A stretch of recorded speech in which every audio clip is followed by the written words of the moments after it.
या ठिकाणी आज आम्ही मंत्र्यांना निवेदन दिलेलं आहे। मुळात सरकारी शाळांमध्ये भरपूर समस्या आहेत, भरपूर समस्या आहेत।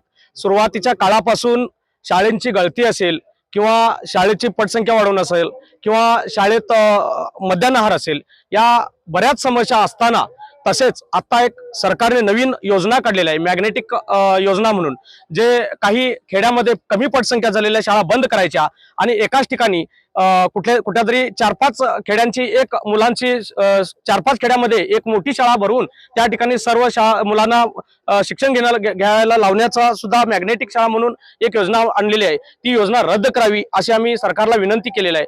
कारण या माध्यमातून मातृभाषेतून शिक्षण घेणाऱ्या विद्यार्थ्यांच्यावरती कुऱ्हाड कोसळणार आहे, त्यामुळे कुठेतरी सरकारनं चुकीचा निर्णय घेतलेला आहे।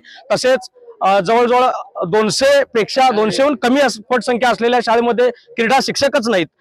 अतिथी शिक्षक म्हणून ज्यांची नेमणूक होती ती शाळा जूनला सुरू झाल्यानंतर जवळपास दिवाळीच्या आसपास अतिथी शिक्षक शाळेमध्ये दाखल होतात, त्याच्यामुळे विद्यार्थ्यांचं भरपूर नुकसान होतं। त्याचबरोबर शाळेतील शिक्षकांना सरकारी कामांचा बोजा वाढवलेला आहे त्यांच्यावरती। इलेक्शनची ड्युटी असेल, जातीय गणना असेल, गणती असेल किंवा इतर सर्व सरकारी कामांचा बोजा त्यांच्यावर वाढलेला आहे। त्याच्यामुळे शाळेमध्ये त्यासाठी किंवा सरकारनं शाळेमध्ये या योजनांचं एक कार्य करण्यासाठी एक वेगळा माणूस नेमावा, एक वेगळी व्यक्ती नेमावी अशी आम्ही या निवेदनाच्या माध्यमातून विनंती केलेली आहे। तसेच आम्ही हे करत असताना सर्व सरकारी शाळा, मराठी असतील, उर्दू असतील, कन्नड असतील, या सर्व सरकारी शाळा टिकल्या पाहिजेत, वाचल्या पाहिजेत, यासाठी आम्ही या ठिकाणी आज आंदोलन करत निवेदन दिलेलं आहे।